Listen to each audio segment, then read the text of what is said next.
Voilà, mes amis, on reprend notre magnifique, extraordinaire, surnaturel, j'oserais dire, rencontre avec Monsieur Ababou. Et on va continuer aujourd'hui, je vais juste faire une minuscule introduction et la parole sera pratiquement tout le temps à Monsieur Ababou qui va parler du livre donc que ce Claude Duvernois, il va refaire une introduction qui était un pasteur qui a vécu pratiquement toute sa vie ici en Israël, un très très très grand ami d'Israël, un très grand sioniste, et c'est lui qui a écrit le livre sur la rencontre entre Herzl et un autre pasteur à son époque, qui était le pasteur Eschler, qui était un homme aussi extraordinaire. Juste, encore une fois, une toute petite introduction. Notre but dans ces transmissions-là, c'est de vous faire comprendre que bien qu'aujourd'hui, il y a un réveil énorme au niveau des nations, ça devient de plus en plus visible, et des centaines de milliers, voire des millions, si je rajoute toutes les langues, l'espagnol, le français, le turc, le russe, l'anglais, etc. Il y a des millions aujourd'hui, vraiment des millions, même jusqu'en Indonésie. J'avais fait des cours avec les Indonésiens. Et il y a des millions d'hommes et de femmes, des nations qui se réveillent, qui prennent conscience que finalement on leur a menti au sujet d'Israël pendant des millénaires, et ils ont un amour inimaginable pour la Torah d'Israël et pour ceux qui enseignent la Torah. Et c'est de plus en plus de monde aujourd'hui. Mais comme nous dit la Torah, Adam etz hasadeh, l'homme est comme un arbre dans les champs. Avant que l'arbre pousse, il faut une graine. Et cette graine-là a toujours existé, dans toutes les générations, mais elle était cachée. Une entente secrète entre un grand d'Israël et un grand des nations, comme par exemple Herzl avec Eschler, comme par exemple Claude Duvernois, ce pasteur qui est venu s'installer dans les années 60 en Israël et qui était il était encore plus sioniste et plus israélien qu'un Israélien.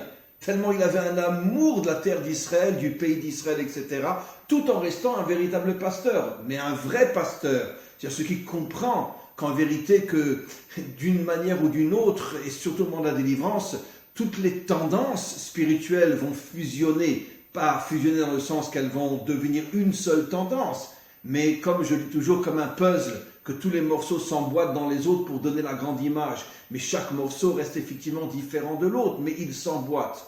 Et lui, il avait compris ça. C'était un vrai, grand, superbe et noble chrétien qui a compris que même s'il est chrétien et qu'il ne deviendra jamais juif et qu'il n'a aucune intention de le devenir, malgré tout, lui et nous sommes comme deux parties d'un puzzle qui doivent s'emboîter. Exactement. Un homme gigantesque.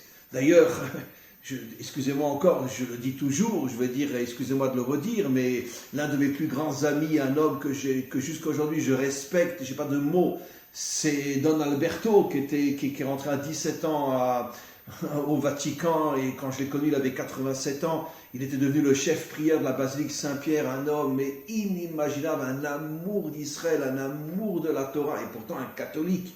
C'est déjà beaucoup plus difficile qu'un protestant ou qu'un évangéliste. Et j'ai ici en Israël un élève qui me suit depuis 15 ans, un homme pour lequel j'ai un respect inimaginable, d'une grandeur incroyable, qui lui aussi est un pasteur évangélique, mais un homme exceptionnel de droiture, de grandeur, d'amour d'Israël. Il porte même un Magen David. Il porte un pasteur qui porte un Magen David. C'est un homme exceptionnel. Donc on est vraiment aujourd'hui dans les prémices de la délivrance. On commence à voir que même parmi, on pourrait dire, les prêtres ou les curés, dans les nations, à plus forte raison le peuple lui-même, il y a une prise de conscience comme quoi il y en a assez de vivre séparés. Il faut qu'on reconstitue le puzzle pour que la véritable image de Dieu puisse apparaître dans le monde entier. Comme il est dit, en ce jour, Dieu sera un et son nom sera un. Donc il y avait ces graines, comme Claude Duvernois qui était en Israël, comme je me rappelle son, Herschler avec Herzl. C'était deux hommes, mais qui étaient la graine de ce qui est en train de devenir aujourd'hui un arbre fabuleux. Ce réveil des nations, ainsi que le réveil d'Israël qui prend conscience qu'il y a des gens fabuleux parmi les nations, des gens exceptionnels, qui ont le même statut même qu'un juif, parce qu'ils sont exceptionnels. Et ça, on ne le savait pas pendant des millénaires. Même chez nous, malheureusement, on nous a bombardé de mensonges, le peuple élu, le peuple élu, le peuple élu, et que les autres, ils aillent se faire voir. C'est faux, c'est un mensonge. C'est faux. Il y a des gens extraordinaires partout. Et le travail du Mashiach sera de reconstituer une humanité où il n'y aura pas un peuple qui sera au-dessus de l'autre. On sera tous des morceaux d'un puzzle qui reconstituera la grande image. Voilà, je vous laisse la parole, cher ami. Bien, cher Rav, d'abord bonjour. Comme d'habitude, je suis extrêmement heureux de vous recevoir. Vayi or, vayi chosher, yom echad. Vayi chosher, vayi or. Vayi erev, vayi boker. Vayi erev, vayi boker, yom echad. C'est-à-dire que l'obscurité devance la lumière. C'est un plan continu, une dynamique pédagogique de l'histoire que Dieu a voulu depuis Bereshit, depuis le début, jusqu'à la fin des temps, jusqu'à l'arrivée du Mashiach ben David. Vayi or, vayi boker. C'est-à-dire qu'en fin de compte, ce qui est fondamental de comprendre, c'est que l'obscurité, le mal, la souffrance est quelque chose de ontologiquement nécessaire pour qu'il y ait la lumière. C'est-à-dire qu'en fin de compte, cette souffrance, cette obscurité, et pourquoi est-elle nécessaire? Parce que tout simplement, Akadosh Baruch Hu agit, mais d'une manière cachée. Si la lumière est trop forte, on n'y voit plus rien, et on devient aveugle. C'est-à-dire, tout simplement, on tombe. Alors, par le chesed, il s'est caché, il a caché sa lumière ineffable, il nous a donné une partie de lui-même, une infime partie de lui-même, à nous tous, l'humanité tout entière, l'or Aganus, et le serpent, la lumière cachée, l'or Aganus, et le serpent a pénétré, donc, par le principe féminin, le Chava, et pour pouvoir atteindre Adam, de manière à séparer, encore une fois, ce sont des codes, évidemment, les deux arbres, l'arbre de la connaissance du bien et du mal, et l'arbre de vie. D'ailleurs, pour confirmer ce que vous dites, sachez que le Tanya dit explicitement dans son livre, donc le fondateur de la Chassidut Chabad, le Baal HaTanya dit clairement que la plus grande lumière est cachée dans l'obscurité. Et pourquoi justement dans l'obscurité? Parce que si elle se dévoilait, on ne verrait plus rien. Absolument. Tellement elle est grande. Absolument. Et donc Dieu est obligé de cacher ses véritables forces dans l'obscurité pour faire avancer le monde. Exactement. Alors donc, cette lumière cachée, elle est évidemment chez les nations et elle est évidemment en Israël. Et tout le travail d'Israël, c'est dans son inconscient collectif, et tout le travail des nations dans son inconscient collectif, de se réunir de manière à faire éclairer, allumer, si vous voulez, resplendir cette lumière cachée qui est en nous. Qui au moment de la délivrance, on arrivera à l'apercevoir. Absolument. Parce qu'on va tellement s'élever qu'on arrivera à cette lumière que si elle se dévoilait aujourd'hui, nous aveuglerait totalement. Au moment de la délivrance, l'humanité va tellement s'élever qu'elle sera capable de capter cette lumière qui se cachait pendant des millénaires dans l'obscurité. C'est ça, et ça c'est grâce à la Bina. C'est grâce au travail du Mashiach ben David. C'est-à-dire c'est grâce à tous ces gens-là, y compris évidemment le pasteur Herschler et les autres, qui ont préparé l'histoire d'accouchement, j'allais dire, la pédagogie de l'histoire d'accouchement du Mashiach ben David. C'est ça qui est incroyable. Vous comprenez, Rav? Et donc, ce mouvement qui est, si vous voulez, implacablement stable dans toute l'histoire. Avant d'être anti-hébreux, les Romains étaient philo-sémites. Bien sûr. Israël et les Romains se sont battus ensemble contre d'autres pays avant que les Romains se retournent contre les Juifs.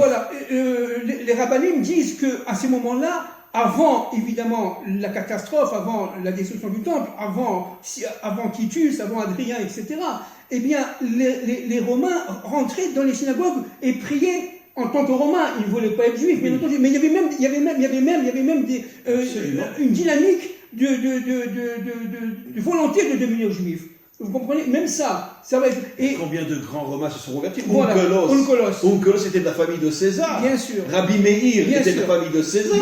Bien sûr. Combien de grands Romains se sont convertis? On se rappelle que ce César, cet empereur qui a fait tracer cette rue dans le Talmud, n'est-ce pas, un tunnel pour pouvoir rencontrer Antoninos qui est devenu l'élève de Rabbi Yehuda. Voilà, Antonin. Il avait fait un terrain souterrain pour que personne ne voie, qu'il allait tous les jours étudier la Torah avec Rabbi Yehuda. Absolument. Et un empereur romain, Antoninus. On parle d'Antonin, oui. Antonin. Alors, ce qui est très important de comprendre, c'est une donnée de toute l'histoire. C'est une donnée de toute l'histoire, n'est-ce pas? Et donc, ce qui est fondamental de comprendre, c'est que si on revient à notre période, disons, au XIXe siècle, il y a eu en Angleterre, certes, une grande interrogation dans le monde dit anglican, dans le monde protestant de l'époque, il y a à peu près 150 ans, en disant que c'est le temps du retour du peuple juif sur sa terre. C'est le temps du retour. Et donc, si vous voulez, ce qui est très intéressant, c'est que ce pasteur Eichler, c'est le résultat de 100 ans de préparation en Angleterre. Alors là aussi, c'est la même chose, d'accord? Il y a Boker, mais il y avait la nuit, l'obscurité du Moyen-Âge, l'obscurité de la Renaissance par rapport au judaïsme, bien entendu, l'obscurité évidemment de la chrétienté, puis de cela sort une lumière, ok, le Vaillé Or, et de cette lumière qui va travailler les protestantismes anglais pendant des années, n'est-ce pas? Et les gens qui partaient en Amérique étaient, d'une manière générale, pas tous, bien sûr pas tous, loin de là, d'accord? Mais ils étaient tous philosémites. Ils savaient très très bien que le retour d'Israël sur sa terre, et sur sa terre de vie, eh bien c'est un retour voulu par Dieu, et qui annonce ce que eux appellent le Sauveur. Je vous signale, vous le savez peut-être, je ne citerai pas le nom, peu importe, mais il y a un très très très grand organisme évangélique américain qui ont des bureaux en Israël, d'accord, qui dépensent un argent fou à aider les Juifs à revenir sur leur terre. Bien sûr. Vous connaissez cet organisme? Évidemment. Ce sont des évangéliques. Bien sûr. Et tout leur but, ils dépensent des millions à aider surtout les Juifs d'Amérique, du Canada, etc. Et ceux qui n'ont pas les moyens, ils leur donnent de l'argent, ils les entretiennent jusqu'à ce qu'ils arrivent à s'en sortir ici en Israël. Ils dépensent des millions pour que les Juifs reviennent sur leur terre. Non. D'ailleurs, ce qui s'est fait au milieu français ici, en Israël, ça a été la copie de ce qui se faisait en Amérique, entre parenthèses. C'est-à-dire ils ont, les francophones du temps d'il y a 30 ans, etc., ils ont monté des ergonymes, des institutions françaises, ils ont copié l'idée, n'est-ce pas, de Nefesh Benefesh. Les Américains s'appellent Nefesh Benefesh. Oui. Ils ont copié l'idée de Nefesh Benefesh pour développer ici le Nifan, etc. Pour ceux qui connaissent dans ce sens-là. Oui. Ils ont copié l'Unifan et d'autres institutions. D'accord. Mon père avait une association à Netanya qui faisait ça. Ça s'appelait l'ASFI, Zichroné Libracha. Mon père est parti. Et ça a marché énormément. Qu'est-ce qu'il faisait? Il copiait exactement ce que faisaient les Américains. C'est-à-dire, il aidait beaucoup les familles qui ont fait leur alia, les pauvres, les nécessiteux. Il distribuait autant que possible tout l'argent qu'il recevait. Et ça marchait très très très très bien. Ça marchait comme pendant 20 ans. Et le modèle de base, c'est le modèle américain. Et qui n'est pas un modèle juif, qui est un modèle évangélique. Absolument, qui n'est pas un modèle juif, qui est un modèle évangélique. Donc, si vous voulez, alors, pour revenir... Bien que ce groupe évangélique qui a fondé ce mouvement a eu, je dirais, à la fois la modestie et le courage de placer à la tête de ce mouvement en Israël que des juifs. Oui, absolument. Ça veut dire que d'une certaine manière, comme s'ils avaient accepté de se mettre dans l'ombre, bien que ceux qui financent, absolument. Mais en réalité, tous les dirigeants de ce mouvement en Israël sont des juifs. Absolument. Alors, pour revenir maintenant au pasteur Eichler. Donc, Eichler, c'est le résultat de tout ce bouillonnement de pensée du 19e siècle, notamment de la Révolution française, n'est-ce pas, qui a tout simplement remis en cause non seulement le monde d'avant, mais qui a porté l'avenir à travers le retour du peuple juif sur sa terre.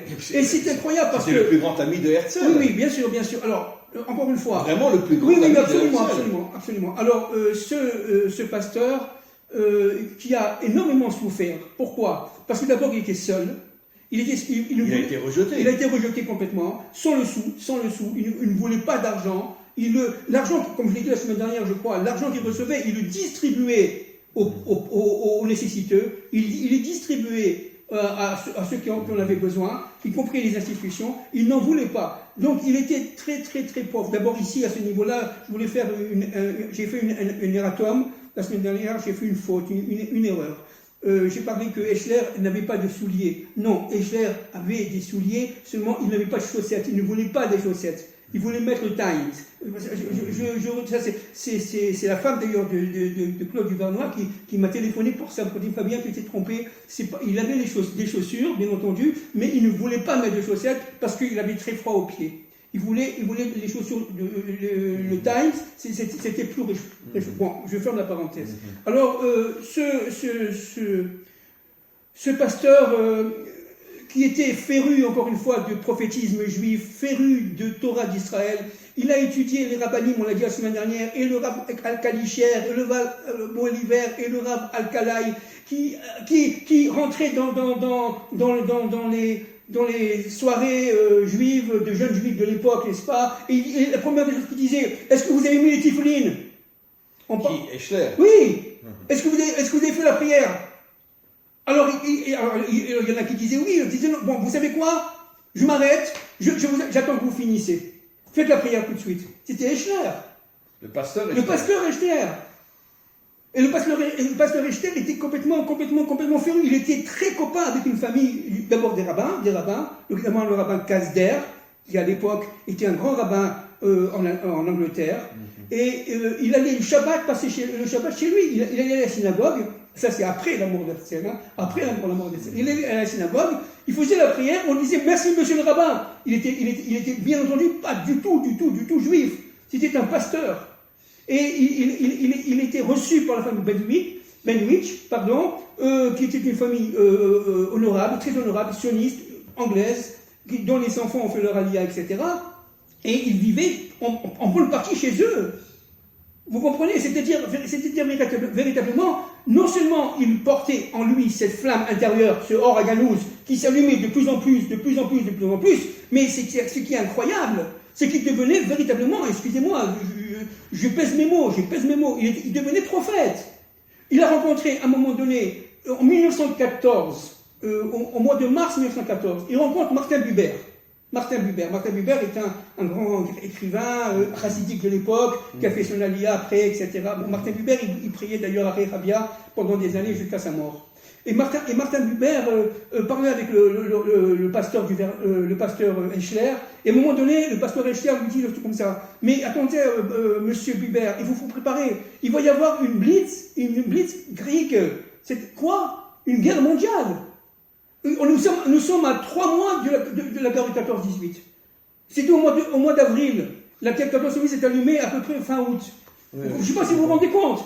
Et Martin Buber lui a dit, mais enfin, monsieur le pasteur, vous vous trompez, mais tout va très bien, regardez. Surtout que le printemps de 1914 était magnifique. Les oiseaux partout, les gens dans les rues, avec des orchestres, parce qu'à l'époque, on jouait de la musique dans les rues, dans les parcs, etc. Il dit, dans 3 semaines, non, il a dit, dans quelques mois, il y aura une guerre terrible.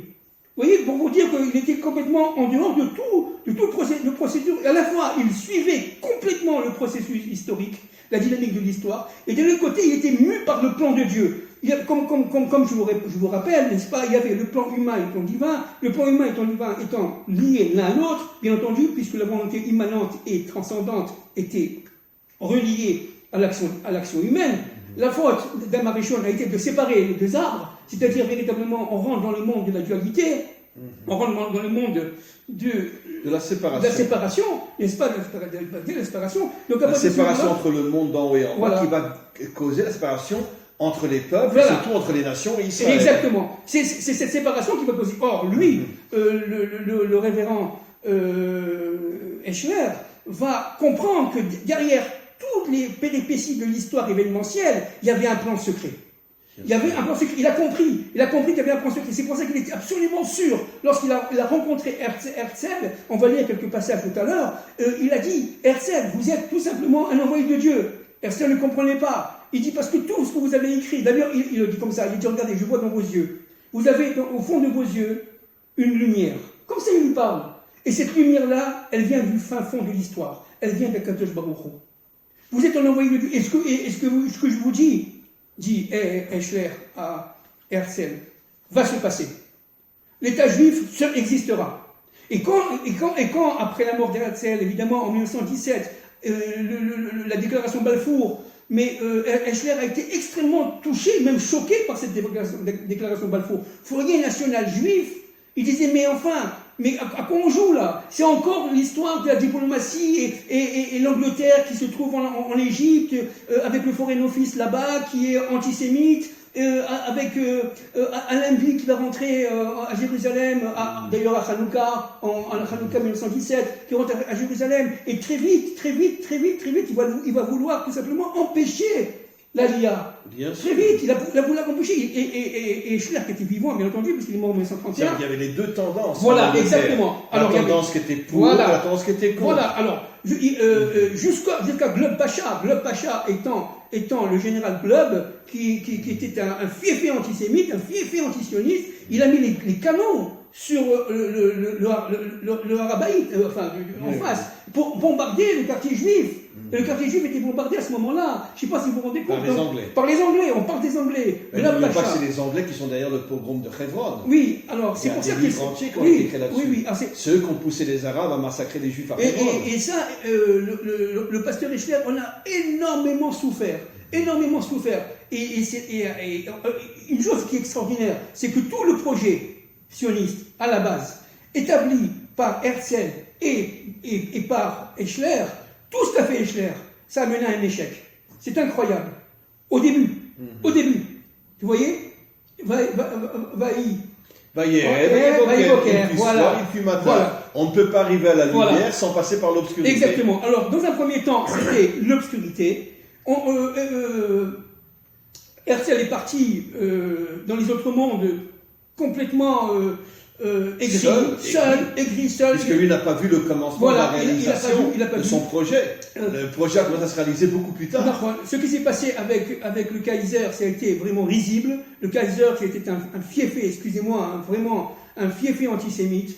L'empereur d'Allemagne, Guillaume II, qui était l'instigateur de la Première Guerre mondiale, entre parenthèses, qui voulait le pan-germanisme allemand. Eh bien, après Bismarck, etc., eh bien, il prend Herzl et ce pasteur comme étant tout simplement des rigolos.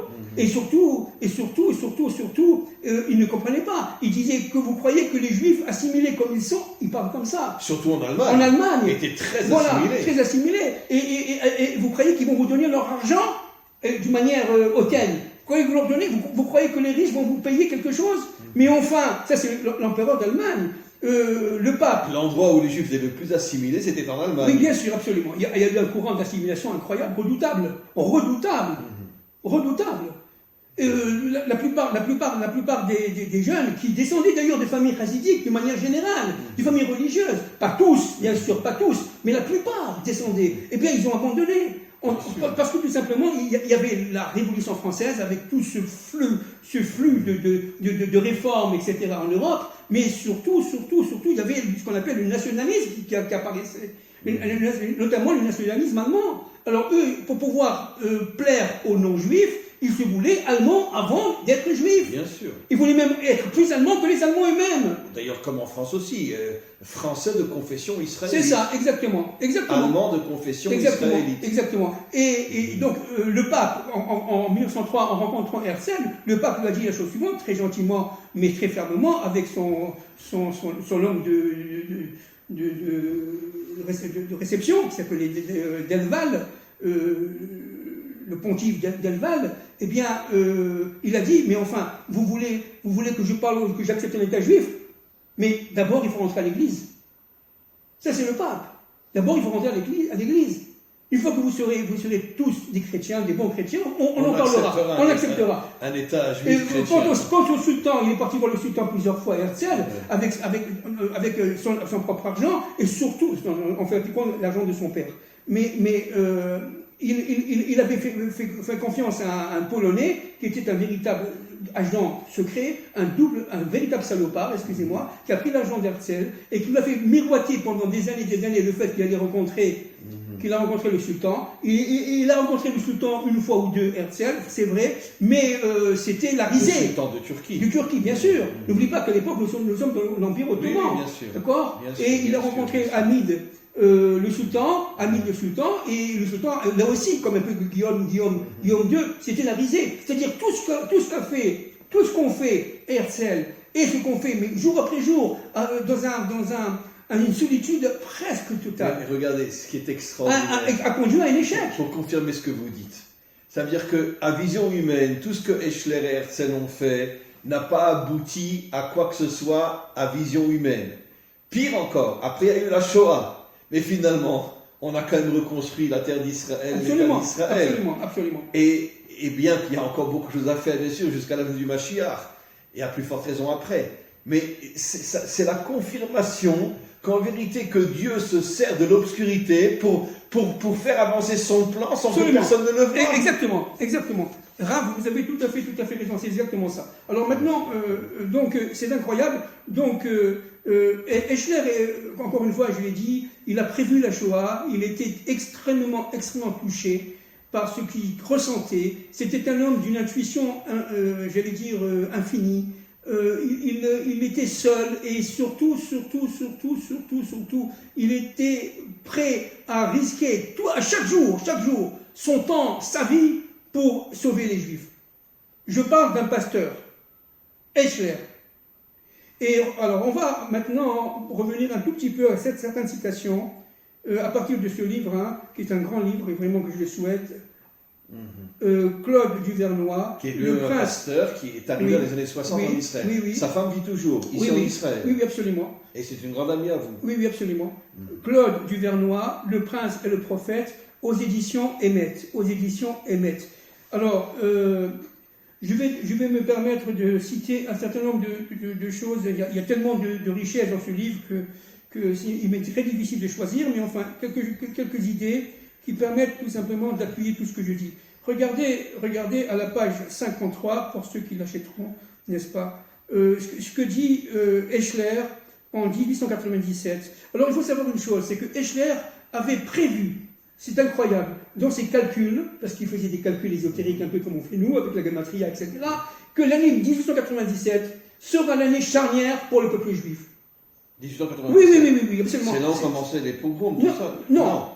L'année 1897, c'est l'année du congrès de Bâle. 1897. Oui. Ah oui. Congrès de Bâle. Le congrès de Bâle, 1897. 1800. Donc il était sûr. Donc quand il est arrivé en 1896, en ayant lu l'État juif, il a dit, mais vous êtes l'envoyé, ça fait 20 ans que je vous attends. Il a dit Herzl. C'est incroyable. On parle de Herzl, quand lui, il a rencontré Herzl. Et lui-même a été au premier congrès sioniste. Il a été au premier congrès. Il a été jusqu'au 7e congrès sioniste. N'est-ce pas? Il a été jusqu'au 7e congrès sioniste. Et je vais il prenait la parole dans les congrès il était avec les rabbins. Il y avait beaucoup de rabbins, contrairement à ce qu'on pense. Il y avait beaucoup de rabbins au congrès, surtout après la mort d'Herzl, il y avait beaucoup de rabbins. Et notamment, il prenait la parole avec les rabbins. Je ne sais pas s'il a parlé seul devant tout le monde, je ne sais pas, mais ce que je sais, c'est qu'il parlait très souvent avec les rabbins en aparté, pour essayer de pousser. Il y a même un rabbin, dont j'oublie le nom, mais je crois que je vais le citer tout à l'heure, qui dit à Herzl, au pasteur Eschler, nous sommes dans les années 1913-1914, quelque chose comme ça, qui dit, de toute façon, maintenant, j'accepte de remettre Jérusalem dans la prière juive. Je ne sais pas si vous vous rendez compte, c'était un pasteur, un rabbin allemand très libéral. Il a dit, j'accepte de remettre Jérusalem dans la prière juive. N'oubliez pas qu'on a dit la semaine dernière, la prière juive, on avait retiré, pas partout, mais chez les libéraux, pas partout, bien entendu, pas partout, mais chez les libéraux, n'est-ce pas? On en a Mais retiré. jusqu'à aujourd'hui, chez les libéraux et les réformés, dans la prière, on ne parle pas du retour d'Israël sur sa terre. Oui, bien sûr. Ils ont enlevé tous les passages qui parlent du retour d'Israël sur Bien sa sûr, terre. bien sûr. Alors regardez, je vais, page 53, regardez ce que dit Eschler à monsieur le grand-duc de Bade, qui était un philosémite, un très grand ami d'Israël. Il dit comme ça: le livre du docteur Herzl est inspiré, et sans doute, vous-même, en parlant d'Herzl, vous ne vous rendez pas compte. Et c'est très bien ainsi. Vous ne savez pas que votre livre est inspiré, mais il est complètement inspiré. C'est le signe même de la grâce de Dieu. Car, comme tout le monde et comme tout juif dans cette capitale, il parlait évidemment de Vienne, vous avez oublié vos prophètes.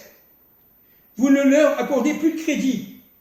Mais vous êtes de votre peuple, et vos prophètes, joints à la souffrance d'Israël, ne vous laisseront pas en repos. Comme Moïse autrefois, c'est le martyr de votre peuple en Russie. Nous sommes autant Les pogroms, Kishinev, etc., Odessa, Kishinev, etc., et sous les traits de la capitale française, Dreyfus, qui vous ramène à Dieu, et vers la Jérusalem oubliée. Je vous le dis avec émotion, je vous le répéterai sans cesse, Dieu est avec vous, et vous réussirez quoi qu'il arrive. Pasteur Eschler, deuxième citation rapide. Vous savez que 99,9% des juifs jusqu'à aujourd'hui ne savent pas que l'une des plus grandes forces que Herzl a reçues vient de ce pasteur Eschler. Oui, c'est fou. Mais les juifs ne le savent pas. Non, absolument. Bon, je saute un peu parce qu'on n'a pas beaucoup de temps, mais à la page 67, d'accord, de ce livre, toujours Eschler avec ce grand-duc de Bade. N'oubliez pas que le grand-duc de Bade était cousin de l'empereur. N'oublions pas, hein. Un duc allemand. Le grand-duc de Bade était le cousin de l'empereur d'Allemagne, Guillaume II. C'est-à-dire que, véritablement, il avait la clé. Hein. N'oubliez pas que nous sommes en 1897. Et là, Eschler s'adresse à ce... Oui, Eschler s'adresse au grand-duc de Bade. Au grand-duc de Bade. Tout ce que ce remarquable, je cite, tout ce que ce remarquable mouvement demande est la reconnaissance officielle et la protection des souverains d'Europe. N'est-ce pas le moment, à présent, que le mouvement vient d'être sérieusement pris en main par des juifs, mais certains riches d'entre eux, agnostiques, rechignent encore. Pourtant, je suis certain, dit Eschler, c'est Eschler qui parle, je suis certain qu'ils s'engageront eux aussi dès que l'État juif deviendra réalité. Ce qui, selon la Bible, se fera, car les juifs seront en bénédiction au sein des nations. Les Juifs seront en bénédiction au sein des nations. Si je le pouvais, je me rendrais auprès de chaque souverain européen et je plaiderais en faveur de l'antique peuple de Dieu, suppliant que la terre de la promesse le lui soit rendue, puisque Dieu la lui a donnée à jamais. Il y aura bientôt 4000 ans de cela. Bon, je saute. Puis-je prier votre Altesse de dire quelques mots au tsar, parce qu'il voulait aussi au tsar, en faveur de ce mouvement, si vous le pouvez, à Darmstadt, parce que le tsar devait rencontrer l'empereur Guillaume II à Darmstadt, et lui devait être là-bas. Le grand-duc de Bade devait être là-bas. Si seulement je pouvais lui persuader tous de lire le livre de Herzl, afin qu'il voie combien merveilleusement il s'accorde aux Écritures. Vous vous rendez compte? Et il a écrit lui-même sans le savoir. Vous vous rendez compte? C'est de la folie. C'est de la folie. Alors, je continue. Toujours le pasteur Eschler. Excusez-moi, mais qu'est-ce qu'on voit de là? On voit que le Or HaGanuz, la lumière cachée, qu'on dit que Dieu le premier jour a créé la lumière, puis après il l'a cachée. Mais où il l'a cachée? En grande partie aussi chez les nations. C'est ce qu'on a dit autrefois. Mais c'est le Harizal qui le dit. Bien sûr. Oui, elle est chez les nations aussi, cette lumière. Absolument. Comment qu'on peut voir un prêtre protestant dire des choses aussi incroyables sur le peuple juif? Mais que nous ne disions pas. Et d'ailleurs, la plupart des rabbinim étaient contre Herzl. Bien sûr. Regardez, c'est complètement fou. Regardez ce que dit, encore une fois, Eschler face au mystère d'Israël. Le sorcier visionnaire Bilam l'avait déjà réalisé. Israël n'est pas un peuple comme les autres. Il est le seul sur la terre à constituer à la fois un peuple, une nation et une entité religieuse. La synagogue n'est pas appelée à disparaître. Regardez, en se fondant au sein des nations, et l'Église ne saurait contribuer à cette disparition. Je ne sais pas si vous vous rendez compte. Et l'Église ne saurait. Ça veut dire, il remet en cause tout le Moyen-Âge, tout l'empire Toutes chrétien. les persécutions Toutes les chrétiennes contre chrétiennes Israël. contre Israël. Regardez, Dieu ne veut pas que les enfants d'Israël perdent leur être juif en entrant dans une masse chrétienne fort éloignée de la synagogue. D'ailleurs, on naquit l'Église, dit-il. Dieu veut que son peuple revienne à lui par un retour aux Écritures. Dieu veut qu'Israël, ayant retrouvé sa patrie biblique, aplanisse les sentiers du Messie glorieux qui, un jour, comme l'annonce Zacharie, posera ses pieds sur la colline des Oliviers qui fait face à Jérusalem. Certes, en tant que roi d'Israël, mais aussi comme seul maître, le maître de l'Église, bien sûr. On peut parfaitement estimer Esther, croire et espérer cela tout en restant enfant de la synagogue. On peut être fidèle en étant enfant de la synagogue, attendre cette parousie, c'est-à-dire ce retour, eux ils appellent la parousie, le Mashiach, attendre cette parousie dans l'exaltation journalière et secrète, regardez bien, du cœur et parfois dans les armes. Vous vous rendez compte? Il fait déjà allusion au fait que le retour d'Israël passera aussi par des guerres. Il a compris. Ça va passer. Il a dit, avant de mourir, il a dit malheureusement, ça se fera dans le sang. Ça se fera dans le sang. Parce que les forces négatives ne veulent en aucun cas lâcher la partie. On le voit aujourd'hui, n'est-ce pas? On le voit aujourd'hui. Aujourd'hui plus que jamais. Ouais. Puisqu'il était question de remettre le consulat américain, Jérusalem, etc. Bon, c'est-à-dire que ça ne va pas du tout, quoi. Aujourd'hui, alors regardez, on va presque finir là, les citations, page. Mais d'un autre côté, plus on rentre dans l'obscurité, plus on est sûr que Hachem se cache derrière pour amener la délivrance finale. Bien sûr, tout ça, c'est pour ça qu'il faut être optimiste. Herzl est parti, il était très pessimiste, parce qu'il était très seul, il y avait 2, 3 ou 4 copains très intimes. Même sa femme l'avait quitté. Sa femme l'avait quitté, sa femme était venue, je l'ai dit la semaine dernière, quelques jours avant sa mort, parce qu'elle avait reçu une lettre comme quoi il était très mal. Elle est partie avec ses enfants, il a voulu voir ses enfants, il a vu ses enfants, ils sont repartis, mais il s'est retrouvé le jour de sa mort avec quoi? Avec Max Nordau, Marmorek, le pasteur Eschler qui ne pouvait plus tenir, il est parti un jour avant ou 2 jours avant parce qu'il n'arrêtait pas de pleurer. Donc c'était très dur, il est parti seul. C'est Oscar Marmorek qui a récité le schéma Israël. Je ne sais pas si vous savez, il est parti seul. Et ça me rappelle, vous savez que ça me rappelle Rabbi Shimon Bar Yochai. D'abord, écoutez, il n'avait que 7 élèves, n'est-ce pas? Et même, de certaine manière, le roi David. Qui était haï par la plupart des dirigeants de son peuple. C'est ça. C'est toujours comme ça, un homme authentique est haï par l'établissement. Et regardez, alors je vais un peu plus vite maintenant. Une autre citation, page 85.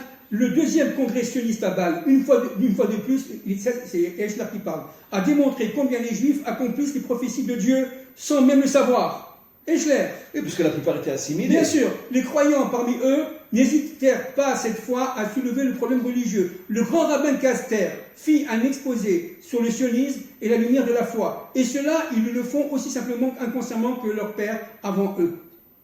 Bon, bref, je ne veux pas en parler parce que c'est très intéressant. Après, il parle des Eskiel, etc., le retour d'Israël sur sa terre. On va vite arriver parce que je veux vraiment lire quelques pages très très intéressantes pour finir. Alors ici, là aussi, à la page 116, regardez, c'est toujours Eschler qui parle, tellement de chrétiens prient chaque jour pour vous, en parlant d'Israël, tellement de chrétiens prient chaque jour pour vous, afin que Dieu vous accorde la sagesse d'accomplir ces grandes tâches. Moi-même, je prie 3 fois par jour, la face tournée vers Sion.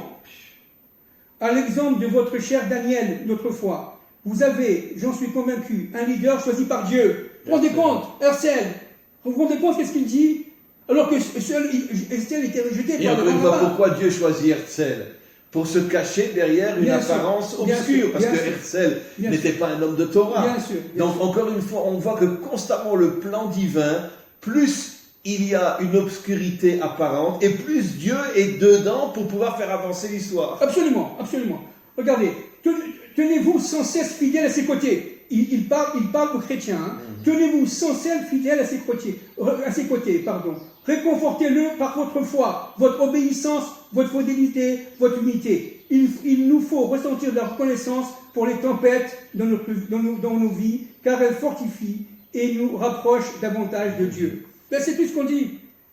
Les épreuves fortifient l'homme. Un homme qui, d'ailleurs, nos maîtres nous disent, un homme qui n'est pas éprouvé pendant 40 jours, c'est sûr qu'il descend directement en enfer.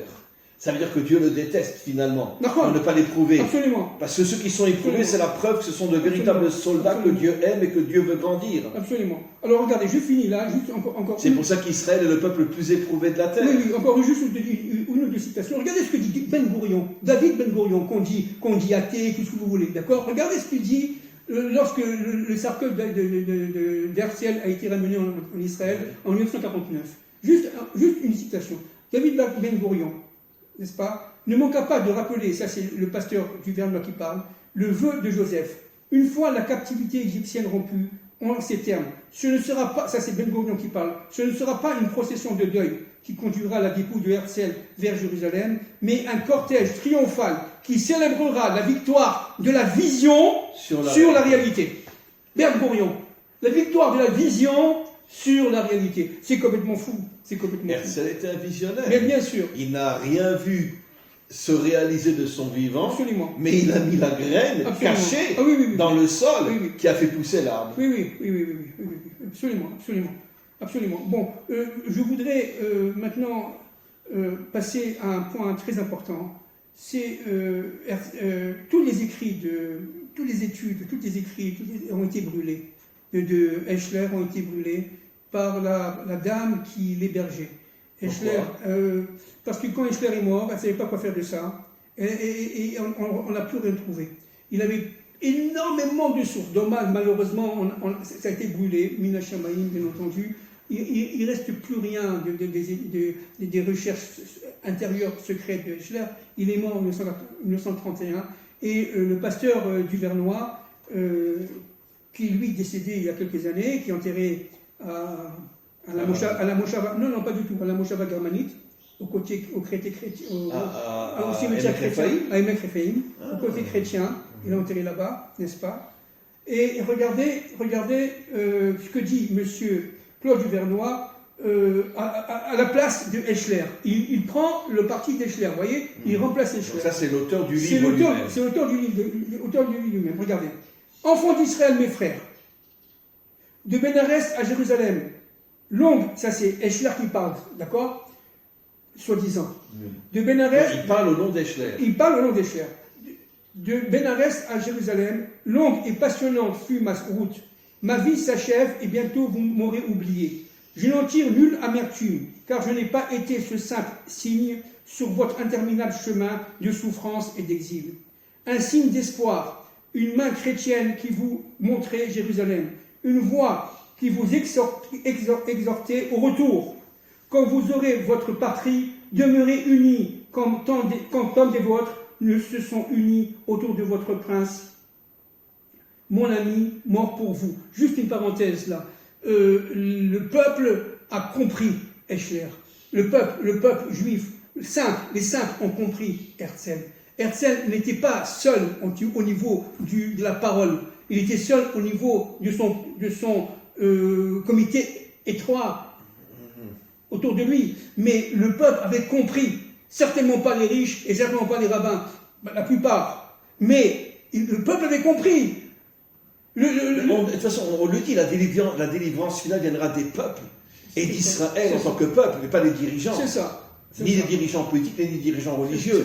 Parce qu'ils sont contre la délivrance finale. Vous savez qu'à l'enterrement d'Herzl, il y a eu plusieurs millions de personnes qui sont venues. C'était de la folie. Lorsqu'ils l'ont ramené à Jérusalem. Oui, non, pas du tout. Lorsqu'il a été enterré, en 1904, le 7 juillet 1904, Herzl a été enterré au cimetière de Vienne, n'est-ce pas? Et ceux-là sont venus, à l'époque, il n'y avait pas d'autobus, imaginez-vous, en 1904, d'accord? Ils sont venus par train, ils sont venus en calèche, ils sont venus partout. De toute l'Europe. Des non-juifs aussi. Des non-juifs aussi. Oui. Non, le pasteur Eschler, bien entendu. Des non-juifs aussi. Mais on parle du peuple d'Israël, du peuple juif. Les pauvres. Les pauvres sont venus. Et au moment où ils ont mis le tombeau en terre, un cri terrible, même la police autrichienne a eu peur. Et a surgi dans ne sais où. C'est vrai, je l'ai lu plusieurs fois, ça a été rapporté dans la thèse du professeur Rosenblum. dont j'ai montré la semaine dernière le livre, etc. C'est une clameur incroyable, on le sait d'où ça vient. Alors je continue. Beaucoup plus que votre courage, qui est grand, beaucoup plus que votre labeur, qui est admirable. C'est le Saint-Esprit de Dieu qui vous a ramené à Sion. Il ne faudra pas l'oublier, que les écrits de Moïse et des prophètes soient à jamais au sein de votre nation. Vous vous rendez compte? Non pas seulement le livre respecté de votre passé biblique, mais véritablement cette flamme, Oraganus, cette flamme qui brûlait jadis dans le désert du Sinaï et qui guidait vos pères. Il faudra vous battre et combattre.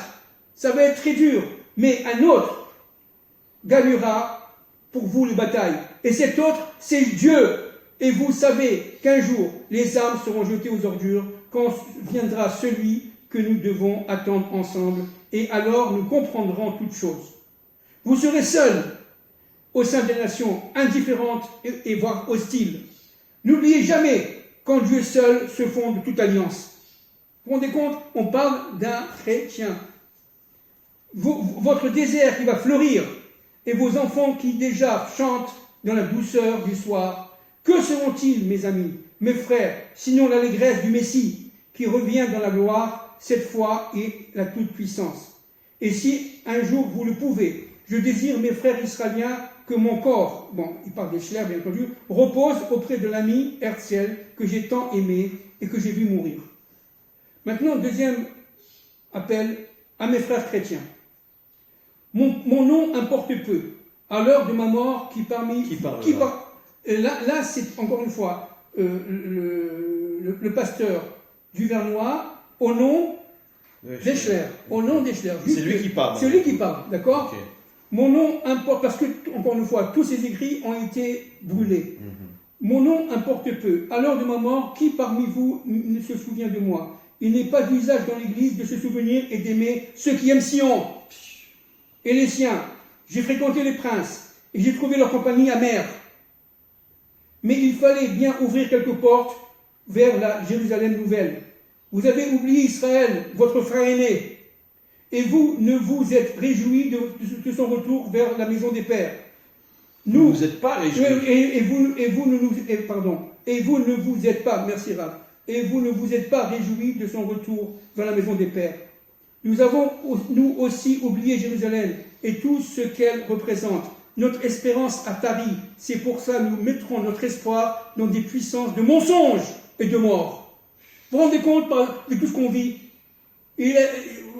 Essayez de ne pas abandonner Israël lorsqu'il sera seul, entouré par l'ennemi, peinant sur son désert, submergé par l'écrasant devoir d'accueillir ses enfants des quatre coins de l'horizon. Souvenez-vous que les païens, autrefois à Babylone, firent des présents aux Juifs retournant à Sion. Tâchez d'être aussi bons chrétiens pour Israël que ces païens-là. Que ce ne soit pas seulement les noms de la Bible et quelques ruines qui vous émeuvent là-bas, quelques lieux saints décevants et trompeurs. Vous vous rendez compte? Quelques lieux saints décevants et trompeurs. Ne laissez pas Israël seul aplanir les sentiers du Seigneur. Théologiens de l'Église, mes collègues, assez longtemps vous avez scruté les textes, assez longtemps vous avez autopsié les prophètes et traité leurs paroles de vie comme vous l'avez voulu. Mais si elle était une parole d'histoire profane, comme si elle était une parole d'histoire profane, comme si elle n'appartenait pas toujours à Israël d'abord. Il est temps pour vous de réclamer la paix de Jérusalem, pour le bonheur et la réconciliation de tous les enfants d'Abraham. Et si les pionniers d'Israël ne réalisent pas que le Saint-Esprit les rassemble et les protège, c'est à vous de le leur dire, au lieu de vainement chercher à les faire entrer sous vos clochers, qui ne sont pas le Christ. Vous vous rendez compte? Vous vous rendez compte? Sous vos clochers, qui ne sont pas le Christ. C'est pas nous qui parlons, c'est un chrétien. Au lieu de les introduire et de les emprisonner dans vos dogmatiques. Regardez, dans vos dogmatiques, dans vos traditions, qui ne sont pas les paroles du Christ. Tout a été tronqué, tout a été menti. Le mensonge, regardez. Vous êtes, et nous, regardez, vous êtes et nous sommes semblables à Ézéchiel, qu'environnaient les ossements desséchés d'Israël, des tombeaux des nations. D'où viendra-t-il donc ce souffle? On parle du souffle, Béréchit, de ce rétablissement messianique, et qui annonce-t-il? Voilà, je suis bouleversé parce que voilà. J'ai pas de mots. Je vous dis franchement, je retiens mes larmes. Je retiens mes larmes, comme on est enregistré, je fais un effort énorme, mais c'est pas possible, c'est pas possible. Comment des prêtres chrétiens peuvent parler comme ça d'Israël et même remettre en cause leur propre Église? Absolument, leur dogme. L'Église n'est pas le Christ. Ça veut dire que, vous savez... Et on met en cause 2000 ans du catholicisme, je ne sais pas si vous vous rendez compte. Manitou disait, je pense que vous le savez aussi, si Jésus revenait aujourd'hui et qu'il devait choisir rentrer dans une église ou rentrer dans une synagogue, il ne se poserait même pas la question, il rentrerait dans une synagogue. Bien sûr. Parce qu'il était 100% juif, même s'il y a eu ce qu'il y a eu, ou plutôt il n'y a pas eu ce qu'il y a eu. En vérité, ce sont les Romains qui l'ont capturé et l'ont transformé. Absolument. Et on en fait ce qu'ils en ont fait. Absolument. Mais en vérité... Constantin, le roi Constantin. Oui, le roi Constantin qui est devenu le premier chrétien romain, le premier César romain. Et c'est eux qui ont tout trafiqué en vérité. Absolument. Et... Absolument. Écoutez... La conférence de Nicée. Oui, bien sûr. On va, écoutez, cher ami, on va conclure, mais j'avoue que il n'y a pas de mots. Je pense que tous ceux qui vont écouter tout ce que M. Ababou a lu aujourd'hui, tout ce qu'il a transmis, c'est... Il n'y a pas de mots. Il n'y a pas de mots. Qu'est-ce que cela prouve?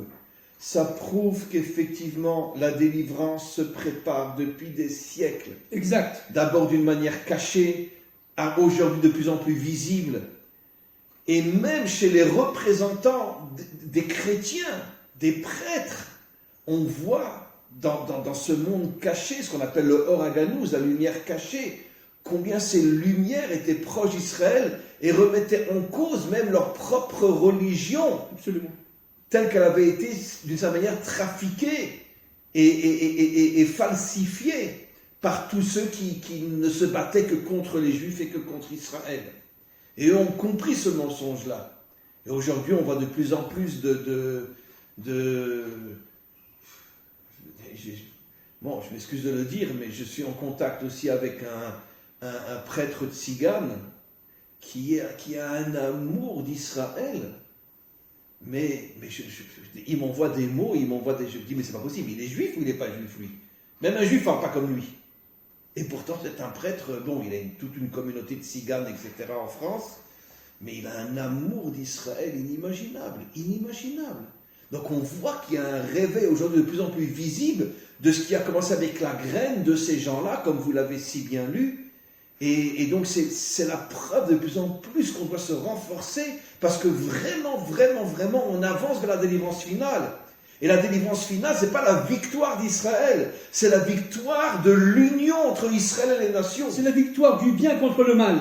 Exactement. C'est la victoire. Le bien contre le mal, mais même les nations comprendront qu'il y a du mal partout. Absolument. Et qu'il faut se battre contre le mal. Absolument. Et pas les dirigeants, les peuples. Absolument. La délivrance viendra d'en bas, elle ne viendra pas d'en haut. Absolument. Ce sont les peuples qui vont sortir le Mashiach, qui vont le pousser. Ça va venir d'en bas. Vous savez pourquoi? Parce que le Asiya, la tribu de la Malchout, n'est-ce pas? C'est en bas. Ça va venir d'en bas. Ça veut dire les gens simples, ce sont les anges simples chez les peuples qui vont se réveiller en disant ça suffit. Il faut absolument combattre le mal parce qu'on va à la dérive. L'humanité va tout simplement avec cette dynamique mortifère qu'on est en train de vivre en accéléré aujourd'hui, va à la catastrophe. On va vers la déstructuration de toutes choses, y compris surtout de la famille. Alors ça suffit. Donc ils sont en train de se réveiller. De toute façon, la volonté de détruire la famille, c'est le microcosme de la volonté de détruire l'identité nationale. Bien sûr, le but c'est de chasser Dieu de l'histoire. Le but c'est de chasser le maître de sa création. Mais ça ne se fera bien entendu pas. Bien sûr que bien entendu que non. Non, on passera par de grandes obscurités. Oui, bien sûr. Mais pour préparer une lumière inimaginable. Une immense lumière. C'est-à-dire qu'en fin de compte, de cette obscurité que nous vivons aujourd'hui, en accéléré, et que nous vivons depuis des siècles et des siècles, va sortir doucement cette lumière à travers notamment les nations, qu'on voit que ça commençait déjà avant les Romains même. N'oublions pas que Eliezer, qui était le fils de Nimrod, était quand même le serviteur d'Abraham. Et l'ami, le grand confident, et l'ami d'Abraham. Et l'ami d'Abraham, à tel point qu'il voulait donner sa fille, d'accord, à Yitzhak. C'est-à-dire véritablement... que la lumière sort de l'obscurité. Voilà, que la lumière sort de l'obscurité, et c'est que Bezrat Hashem, nous allons vivre très vite, si Dieu veut, si Dieu veut. Amen, amen. Merci beaucoup, beaucoup, beaucoup, beaucoup, beaucoup, beaucoup. Il n'y a pas de mots pour la lecture de passages de ce livre fabuleux. Et